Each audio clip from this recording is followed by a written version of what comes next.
Okay, this is section 2.8, absolute value inequalities. Okay, and this is part 2 of 2.8. So we're going to graph now absolute value inequalities, not equations. They're going to be a little bit different in terms of how you graph. That's about it. I mean, it's pretty much the same thing as graphing a absolute value equation. So we want to identify the vertex just like normal from the equation. You're going to plot that first on the graph. Again, the graphing of things here is not going to change.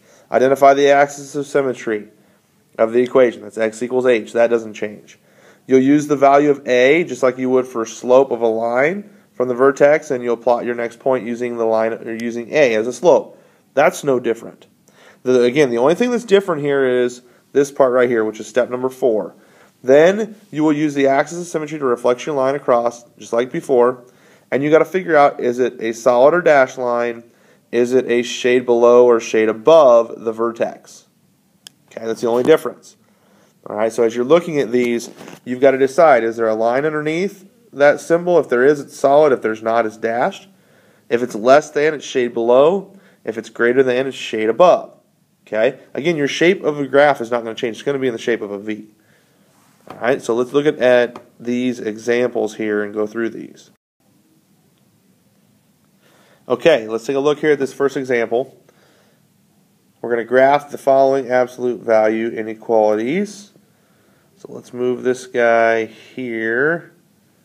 All right, so as you look at this, again, you want to have y by itself on this equation. All right. And as we look at the very first equation here, we've got y is less than or equal to the absolute value of x plus 1. First thing we want to identify, vertex. Vertex, in this case, the opposite of h, which is -1, and k, there's no k there, so it's 0. That's the vertex. We've got to identify a, or the slope. In this case, there's not a number there, so it's 1, or 1 over 1. The axis of symmetry.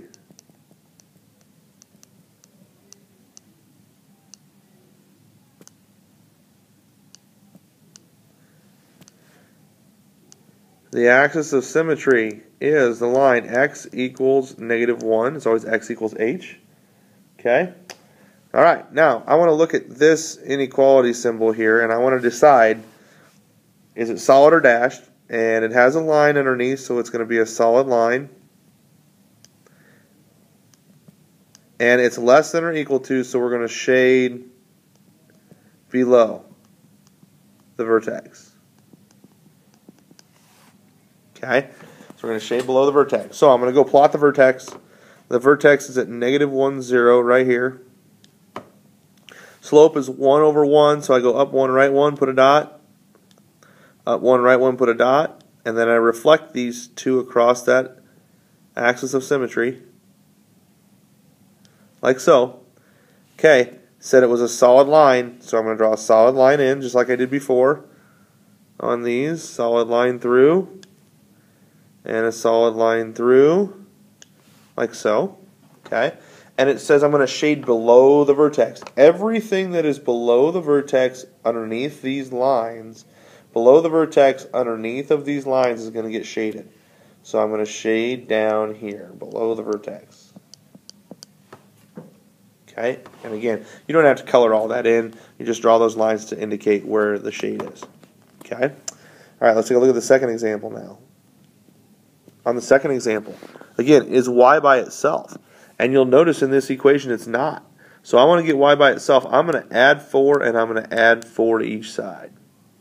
So now I get y is greater than or equal to 2 times the absolute value of x minus 1. You have to treat the absolute value like it's a do not enter symbol. Do not enter sign. You can't go in, you can't come out. It's like jail. Okay? So the 1 and the 4 are not going to be added. They're not going to be like terms in this case. So I'm going to add the 4 at the very end. Okay?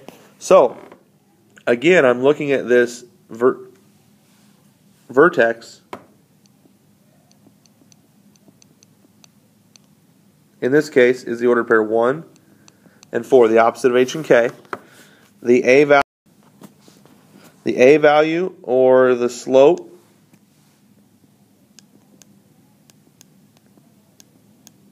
is equal to the number in front there, which is 2, or 2 over 1. The axis of symmetry is the line x equals 1. Okay, now we're going to go plot these points. So let's go plot the vertex of 1, 4. So I'm going to go right 1, I'm going to go up 4, put a dot right there. That's my vertex. And on this one, I'm going to go up 2 and right 1 for my slope. And up 2 and right 1. And then I'm going to reflect these guys across. Okay. Now, as we look at this symbol in our equation, this guy right here, it's going to be a solid line because it's got a line underneath. It's an equal to. And it's going to be greater than, so we're going to shade above the vertex. Alright, so I know it's a solid line. So I draw my solid line through those points, like so. And I'm going to shade above the vertex, so I'm going to shade essentially everything on the inside of the V, above the vertex, in between those two lines. Okay?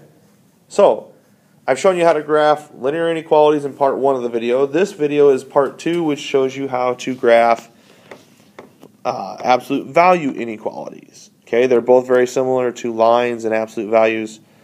So this concludes section 2.8, absolute value inequalities.